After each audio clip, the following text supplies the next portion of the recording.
जय हिंद दोस्तों, आप सबको इंडिया में जान पर स्वागत है। दोस्तों, आप सब जानते हैं भारत और चीन के बीच विवाद पिछले 1.5 साल से चलता आ रहा है और अभी भी दोनों देशों के बीच विवाद कम नहीं हुआ है।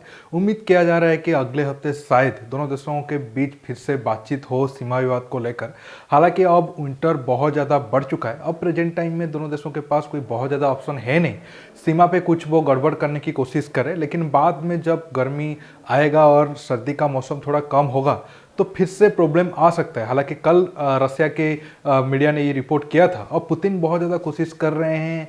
आप एक तरीके से कह सकते हो पुतिन रसिया, इंडिया और चाइना मिलाकर तीनों देशों का एक और गठबंधन बनाने को लेकर, या फिर भारत को क्वाड से निकालने को लेकर। लेकिन ये ऐसा होने में तो पुतिन या फिर रसिया को तो बहुत ज़्यादा फायदा होगा, लेकिन भारत और चीन के बीच अब डिफरेंस इतना बढ़ चुका है, शायद दोनों देश लंबे टाइम तक एक पेज पर रहे। जबकि अब आप अगर देखोगे प्रेजेंट टाइम में तिब्बत में चीन लगातार युद्धाभ्यास करता आ रहा है। कुछ दिन पहले वो न्यूक्लियर वार का भी युद्धाभ्यास किए थे, बायोलॉजिकल वार का भी किए थे, जिसका कोई सीन नहीं बनता है। मतलब एक तरीके से वो भारत को दुश्मन देश के तौर पर सामने प्रेजेंट कर रहे हैं। हालांकि उनका, आप सब जानते हैं, चाइना वालों का कहना कुछ और होता है और पर्दे के पीछे करना और कुछ होता है। और अगर आप चाइना को भरोसा करोगे तो मतलब वो पाकिस्तान से भी एक तरीके से आप कह सकते हो ज़्यादा खतरनाक है। लेकिन दोस्तों, कुछ दिन पहले एक सोशल मीडिया पे एक वीडियो बहुत ज़्यादा वायरल हुआ था मेजर कीन कुमार के नाम पर। बहुत ज़्यादा लोग मुझे सवाल पूछे थे इंस्टाग्राम में, भाई ये वीडियो कब का है और कहाँ ये शूट किया गया है और मेजर कीन कुमार कौन है। क्योंकि कीन ये एक, आप कह सकते हो, भारत के अंदर ऐसा नाम होना एक तरीके से मतलब अजीब है, क्योंकि हमारा नाम ऐसा नहीं होता है।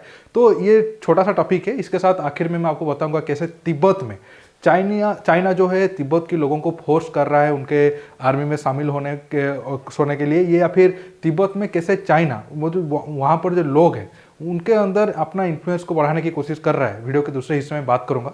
जानने के लिए आप आखिर तक के वीडियो को देखते रहिए और ज़्यादा से ज़्यादा लाइक शेयर करना बिल्कुल मत भूलिए। सबसे पहले दोस्तों, जिन लोगों ने ये वीडियो को नहीं देखा है, पहले मैं आपको ये वीडियो पहले सुना लेता हूँ। 20-25 सेकंड का ही वीडियो है, पहले आप इसे सुन लीजिए, फिर बाकी बातें या फिर इस वीडियो रिलेटेड जितना भी सवाल है मैं आपको एक एक करके बताऊंगा, ऐसा क्यों और कहाँ, कैसे और कब हुआ।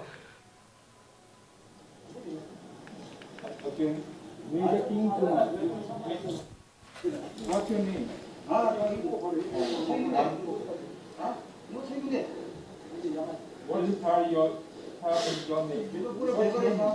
Tell me your name first. I am Major King Kumar. Okay. Major King Kumar. Major King Kumar. What's your name? Sung Go. अब देख लिया ये वीडियो का। अब काफ़ी दोस्तों ने सवाल पूछे थे कि भाई ये वीडियो कब का और ये कहाँ है, क्या ये लद्दाख का वीडियो है। दोस्तों, अगर मैं सच बताऊं तो मुझे नहीं लग रहा है कि ये लद्दाख वाला एरिया है, क्योंकि लद्दाख में इस तरह का मतलब ग्रीनरी आपको देखने को नहीं मिलेगा। माउंटेन तो है, नदी वगैरह भी मिल जाएगा, लेकिन ग्रीन एरिया लद्दाख में मिलना बहुत ही मुश्किल है।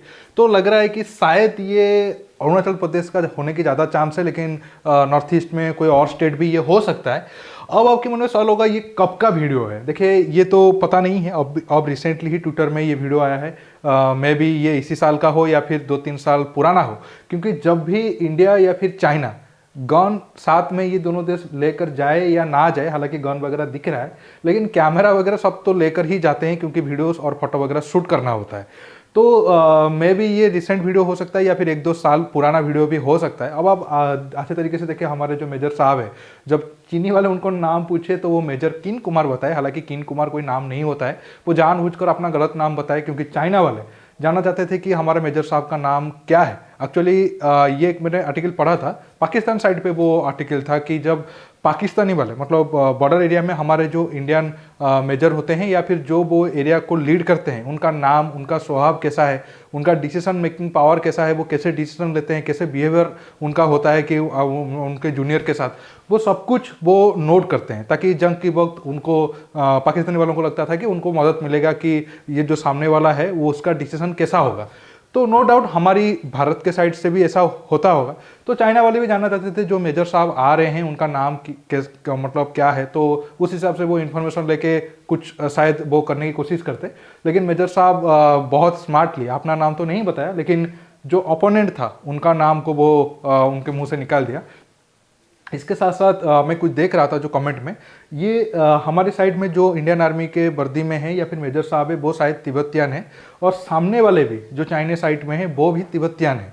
चाइना वाले अब ज़्यादा मात्रा में तिब्बत के जो यूथ है उन्हें अपनी सेना में या फिर उन्हें फास्ट लाइन ऑफ डिफेंस या भारत के खिलाफ इस्तेमाल करने की सोचे हैं, क्योंकि आप सब जानते हैं जो तिब्बत का जो हाई अल्टीट्यूड वाला एरिया है वो चाइनीज सोल्जर के लिए कोई बहुत मतलब हेल्थ के हिसाब से बहुत ज़्यादा फायदा नहीं होता है, मतलब वो उस हिसाब से काम नहीं कर पाते हैं। तो चाइना को लगा होगा जिस हिसाब से हमारे आर्मी में तिब्बत के लोग हैं या फिर माउंटेन एरिया के लद्दाख से लेकर सिक्किम अरुणाचल प्रदेश एरिया के जो लोग हैं या फिर उत्तराखंड के लोग हैं, तो उस हिसाब से माउंटेन एरिया के लोगों को इस एरिया में थोड़ा काम दिया जाए ताकि चाइना को बहुत ज़्यादा फायदा होगा। आगे मैं इसी टॉपिक पर बात करूंगा, लेकिन बस इतना कहना चाहूँगा कि जो मेजर कीन कुमार है वो काफ़ी स्मार्टली चाइना वालों को बेवकूफ़ बनाने में कामयाब रहे। इसके साथ साथ ये भी खबर है कि जब SCO का एक्सरसाइज चल रहा था रसिया में 2018-19 की बात है, तब हमारा मीडिया पर्सन भी एक चाइनीज सोल्जर को पूछने की कोशिश किए थे कि आपका नाम क्या है, तो उन्होंने बताया था कि मेरा नाम रमेश है। तो काफ़ी लोगों का मानना है कि भारत के जो मेजर साहब है उस चीज़ का भी एक स्मार्टली बदला लेने में कामयाब रहे। अब मैं आपको बताता हूँ कैसे तिब्बत का आप डेमोग्राफी कह लो, उनका कल्चर कह लो या फिर उनके जो लोग कह लो, उनका माइंड को चाइना एक तरीके से ब्रेन वॉश करने के पीछे है, और एक तरीके से आप कह सकते हो शायद वो सक्सेसफुली कुछ हद तक कर भी चुका है। वो मैं आपको अगले स्लाइड में समझाने की कोशिश करता हूँ। अगर ऐसा चलता रहा तो तिब्बत का आज़ादी उतना आसान होगा नहीं। दोस्तों अब आप रिपोर्ट देख पा रहे होंगे, 1 soldier per family, China recruiting Tibetans in PLA for deployment at LAC। जैसे मैंने आपको शुरू में पहले बताया कि अब तिब्बत के लोगों को चीन फास्ट लाइन ऑफ डिफेंस के तौर पर इस्तेमाल करना चाहता है, या फिर आप कह सकते हो कैनल फोल्डर की तरह वो इस्तेमाल करना चाहता है इंडियन आर्मी के खिलाफ। और उनके खुद के सैनिक और उनके खुद के जनरल जब ईस्टर्न लद्दाख या फिर उसका जो ईस्टर्न थिएटर कमांड है वहाँ पर अगर आप पिछले 5-6 साल देखोगे 3-4 बार उनको अपना जनरल बदलना पड़ा है, और 2-3 का तो तबीयत खराब होने के कारण मौत भी हो चुका है। तो तिब्बत के जो नेचुरल लोग हैं जो इतने सालों से वहाँ पर रह रहे हैं उन लोगों को वो इस्तेमाल करना चाहता है। अब 2 दिन पहले राजनाथ सिंह ने एक बड़ा स्टेटमेंट दिया था, हालांकि मीडिया में वो स्टेटमेंट को तो उतना ज़्यादा दिखाया नहीं गया, क्योंकि आप जानते हैं हमारे मीडिया में डिप्लोमेटिक या फिर डिप्लोमेसी या फिर इंटरनेशनल रिलेशन को उस हिसाब से दिखाते नहीं हैं, क्योंकि पैसा नहीं आता है। इंटरनल पॉलिटिक्स को ज़्यादा शो करते हैं, खास करके काउ बेल्ट या फिर हिंदी वाले स्टेट को ज़्यादा फोकस करते हैं। मैं ऐसा कोई मतलब आरोप नहीं लगा रहा हूँ, लेकिन TRP के कारण ही ऐसा होता है, आप सब जानते हैं। बाकी देश को सिर्फ 5-6 स्टेट में ही वो लोग का मतलब मीडिया का फोकस रहता है, बाकी देश में क्या हो रहा है क्या नहीं हो रहा है वो बस हेडलाइंस में ही आते हैं। छोड़ो, वो एक अलग टॉपिक हो जाएगा। लेकिन तिब्बत में राजनाथ सिंह ने ये स्टेटमेंट दिया था कि भारत सिर्फ नेपाल और तिब्बत के साथ मतलब इस साइड में बॉर्डर शेयर करता है। हालांकि ये स्टेटमेंट को पिछले 50-60 साल पहले या फिर नेहरू जी के टाइम में आना चाहिए था, जब चाइना तिब्बत को आहिस्ता आहिस्ता करके निगलने की कोशिश कर रहा था। पहले ईस्ट तुर्किस्तान को निकला, फिर तिब्बत को निकल गया। अगर तब हम इतने वाले एरिया को कब्जा कर लेते तो आज हमारे पास एक बफर एरिया होता चाइना के खिलाफ। चाइना आज हमारा बॉर्डर के पास नहीं होता बल्कि बीच में होता, लेकिन हम ऐसा किए नहीं। हमारा जो कैलाश मानसरोवर जो हिंदुओं के लिए एक बहुत बड़ा इंपॉर्टेंट एरिया है वो आज भी चाइना के पास है, और हमारे कोई भी लीडर खुले तौर पर आज तक नहीं बताया कि नहीं हम आगे जाकर कैलाश मानसरोवर को वापस लेंगे। ये दिखाता है कि हम आज भी एक तरीके से नपुंसक सोच के साथ रह रहे हैं। चाहे ये बात बहुत ज़्यादा लोगों को बुरा भी लगे, लेकिन हकीकत यही शो कर रहा है। अब अगर हम बोल तो दिए हैं, लेकिन तिब्बत में देखोगे तो कोई बहुत ज़्यादा ऑप्शन है नहीं ईस्ट तुर्किस्तान के कंपेयर में। तिब्बत में सिर्फ 30-40 लाख लोग रहते हैं, और लासा में कुछ लोग रहते हैं, और बाकी कुछ एरिया में वो बिखर कर पड़े हैं। तो इतने बड़ा एरिया और 30-40 लाख लोग वहाँ पर, तो चाइना वाले उतने ज़्यादा नंबर पर होंगे।